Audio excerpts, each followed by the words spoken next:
I think art is everything. I just have this compulsion to create. I have to kind of do it in a chaotic way, and then interesting things come out of that chaos. I mean, I think I've always been like this since I was a kid. Like, I don't really care what someone thinks of what I do, but at the same time, I want approval. So like, fuss over me, it will drive me nuts, but ignore me and I'll hate you. Okay, Gemini, you can't really please me.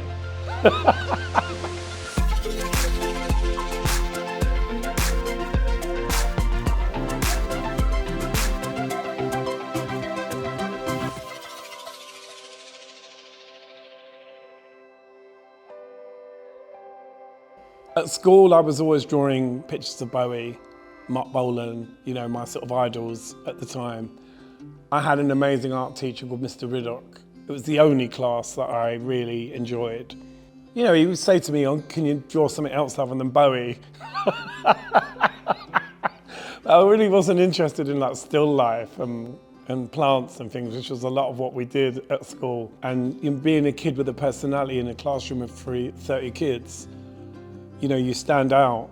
So, you know, for me, art was really the only place where I was able to really be self-indulgent and free. So yeah, I think that was the beginning of me kind of, and then I guess I started doing it to myself. I sort of became my own canvas once I discovered makeup. Really the beginning was a coal pencil, you know. And interestingly, a lot of my work is just done with one pen, so it's a similar process. Like, I actually look at it as almost like getting ready to go out. So a lot of my drawings are really simple, and then I'll start adding the beads and whatever it is, and then it's like dressing it up. It's like getting ready to go to the club. So that's the process. And now that I sort of understand that, it kind of makes doing it much more fun. Because, you know, you can kind of do something that is quite abstract, but then when you start beading it, suddenly you give it an expression. So then you've got like a really boring eye, and then suddenly you start beading it and suddenly it has a personality. So it's really about texture and colouring, but it's also humour. I think my stuff's very funny. I want it to make people laugh. You know, I want people to feel something when they see it, even if it's absolute like rubbish. I used to work with a woman called Sue Clowes, who was responsible for doing all that early stuff of Culture Club, you know, with the Hebrew writing and the Star of David, and that really was the sort of beginning of me like sort of getting interested in what you can do to fabric, and you know how you can transform something really plain into something interesting. Like, Geminis don't read the manual. It's more about enjoying the process of what you're doing. You know, I've had to learn to do that. I've had to learn to kind of sit and really be patient and enjoy the process and not worry too much about what, you know, because sometimes you bead something and then it's awful. And I will literally scissor it and people scream, "I can't do that." And I'm like, no, no one's ever going to see this. Because if I don't like it, do you know what I mean? It doesn't matter whether someone else goes, "It's great." I'm like, no, it's not great. It has to be killed.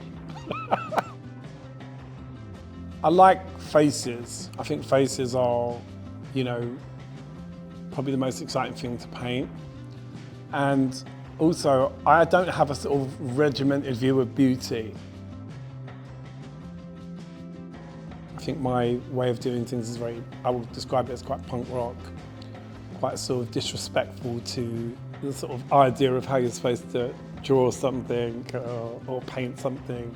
I did actually have some art classes and I found them really frustrating, but they kind of pushed me towards my style, because I realized actually it's good to learn things, but then it's also good to kind of totally disregard what you've learned. And I think for me, learning to trust my instincts is really the basis of all my creativity, whether it's painting something or making a piece of clothing or writing a song. I think through doing painting, it's given me such creative freedom in terms of what I write. And, you know, I just really enjoy that freedom and sort of, you know, and also I know that like everything's already been done to a certain extent. There's nothing you can do that's particularly original except your perspective. the universe is full of ideas. It's like a big pantry. You go into it and you take a bit of Nina Simone, take a bit of Prince, take a bit of Bowie, take a bit of Basquiat, take a bit of this, and you always end up with something that's uniquely you. I think as I've got older, I'm less sort of uncomfortable with saying, oh yeah, that influences me, or Bowie, influences a lot of what I do. I don't hide it anymore. People say, oh, you sound like Bowie. That's kind of deliberate. I'm always kind of like, I'll just let myself do whatever I feel like doing. I'm a Bowie obsessive. I just think he's fucking brilliant. He was a great artist. I loved his paintings.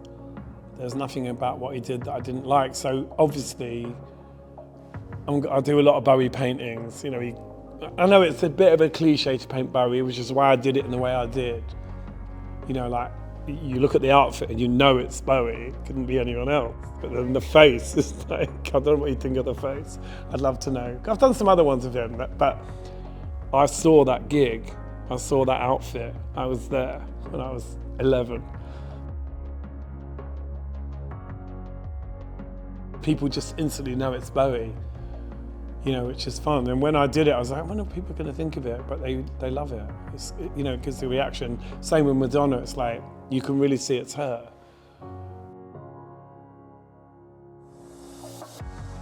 I really quite like that whole Madamme X moment, Madonna is fascinating because from a Gemini perspective, I love Madonna. I'm not sure if I like her as a person, but I like what she represents and her whole circus. So I can watch it and love it, but then the times that I've met her, I didn't like her at all. And I think the feeling's mutual.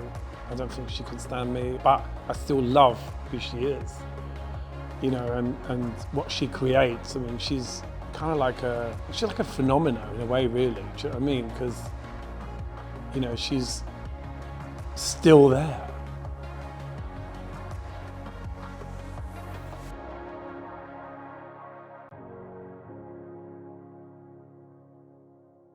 I wasn't trying to draw Prince. I was just trying to do someone with a beard. And as I started doing it, I was like, oh, it looks like Prince. And then I was like, right, now I'm gonna make it into Prince. Then I did the outfit. It ended up kind of just happening. And I was like, oh, now I'm gonna do the jacket. And now it is Prince. I met him once. Well, you can tell I talk a lot, right? So I'm gobby, I don't shut up. And so you can imagine, I get invited to sit down at this table with Prince, and he says hello, and then he doesn't say another word for like 20 minutes. And he's just sitting there. And then this plate of carbonara turns up and I go, have a nice meal, and I run off. And then I think to myself, what would I want in an idea? If I was me now, I would never have let that happen. Looking back, I think it's kind of been, I know that he's a Gemini as well, Prince, right? So it's like, well, I'm always amazed when I meet Geminis that are nothing like me. The one of me is more like, the one of me is quite funny because I look really grumpy. And I was grumpy a lot of the time at that point. I was always grumpy. And I think that picture really looks grumpy. I look really grumpy in it, which makes me laugh because, again, when we're talking about fame, it's a funny thing when you've got to learn to do it. You've got to learn to, and sometimes it can take years. Sometimes it can take forever to get to that place where you go, oh yeah, that's what I wanted.